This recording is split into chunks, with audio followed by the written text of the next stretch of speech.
Rhenigidale is a small community on the remote east coast of Harris in the Outer Hebrides. No longer as isolated as it once was, it is still an adventure to travel there, particularly if you arrive on foot, by bike, or even kayak. Travellers there will find a haven in the youth hostel, where you may stay a while to explore the mountains and tracks of this quiet and beautiful area. In 1962, when the hostel opened, the only access to Rhenigidale was by sea or by walking the 2 miles from Tarbert and taking the footpath over the hills, as the postman did 3 days a week.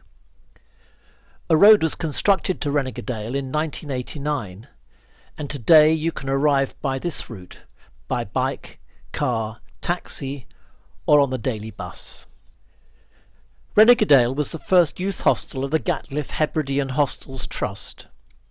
It was selected by Herbert Gatliff as a place to stay to explore the area, rather than an overnight stop to somewhere else. This remains the case today. Rhenigidale is not a place to rush away from after a brief overnight stay. The hostel is at the heart of the small crofting community, with the warden living next door. Today there is broadband, electricity, and a road, all unknown when the hostel opened 50 years ago.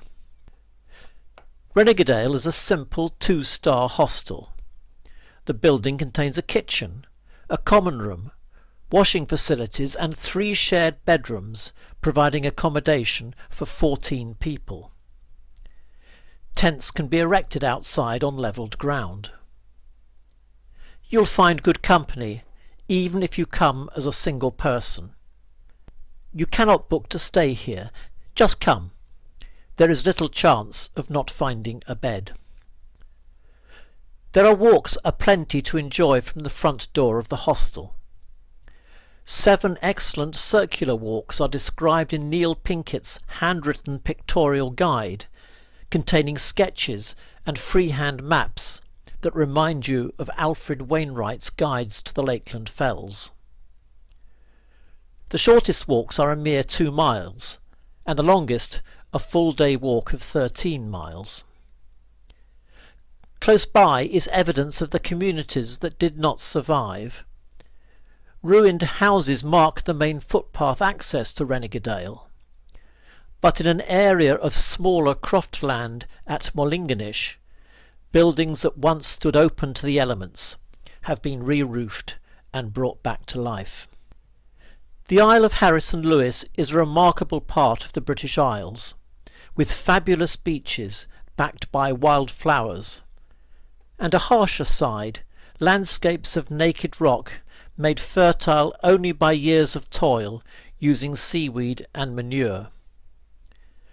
Much of the terrain is trackless and empty, scattered with ruined crofts, remembered by places named on maps, linking today with the past. The interior of Harris can test the most dedicated mountaineer or long-distance walker because of the unrelenting nature of the ground.